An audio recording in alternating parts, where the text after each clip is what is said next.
Hola, me llamo Juan Andrés Arango et j'invite tout le public du Chien qui Aboie à aller voir mon film X500 ainsi que tous les films qui font partie du panorama du cinéma colombien dans sa 5e édition. Y en honor a una chica me he pintado una diablita y las velas de la vida poco a poco se derrite una serpiente emplumada pero es de pura tinta, tú sabes pues su leyenda está escrita y González en mi panza, mi familia. La jeunesse c'est un thème qui m'inspire profondément parce que je dirais que comme réalisateur, je parle surtout de la transformation humaine. C'est ça qui m'interpelle au niveau plus profond. Et la jeunesse, bon, c'est un déclencheur de cette transformation. C'est le moment où dans la vie, on est en train de tout mettre en question et de se réinventer comme personne.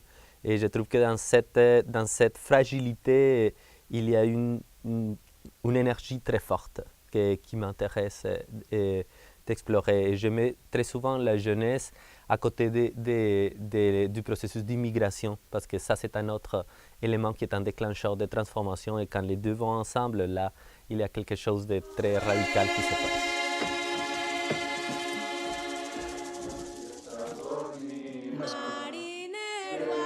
Tuviste que bajaron de allá. Soy pescador. C'est un film sur la transformation qui présente 3 versions différentes de qu'est-ce qui peut arriver quand on quitte sa ville et on arrive dans une nouvelle place et on essaye de changer pour trouver sa place dans cet endroit.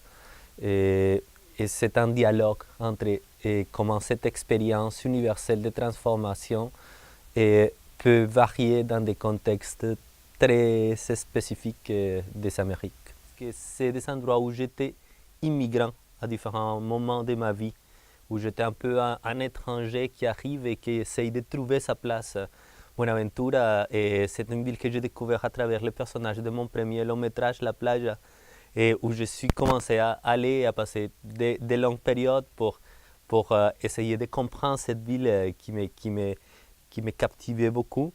Et Mexico, c'est une ville où j'ai vécu à un moment donné en faisant des films, et Montréal, c'est la ville où j'habite maintenant. Alors j'avais cette expérience d'immigrant dans cette ville spécifique.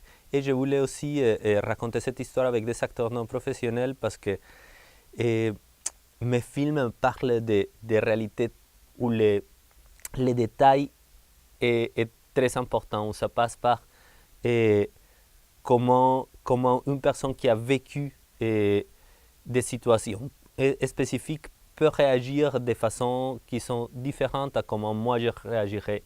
Et je trouve que d'amener des acteurs qui n'ont pas ce vécu-là à ces endroits, c'est de sacrifier ce niveau de détail que les acteurs non professionnels peuvent donner parce que c'est leur vie, c'est leur contexte. Mañana este barrio han cambiado. Yo soy el que decido quién tiene problema aquí. Sa tingin nyo ba, madali lang yung walang ina? Tengo un pedo allá en mi cantón, güey. Güey, no tengo dónde ir. Je pars d'un casting très long quand je travaille avec des acteurs non professionnels. On fait des castings de rue et dans les quartiers où on va tourner pendant des mois et des mois et des mois. On cherche jusqu'au moment quand on sent qu'on a trouvé les personnes qui ont en elles-mêmes une énergie, une essence très similaire à celle que j'imaginais pour ces personnages-là. Et une histoire personnelle très similaire.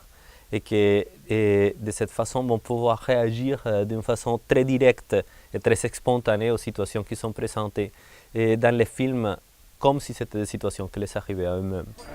Pues mira, güey, ahí está mi cantón al día que tú quieras llegar. Siempre seas solo, viva ahí, güey.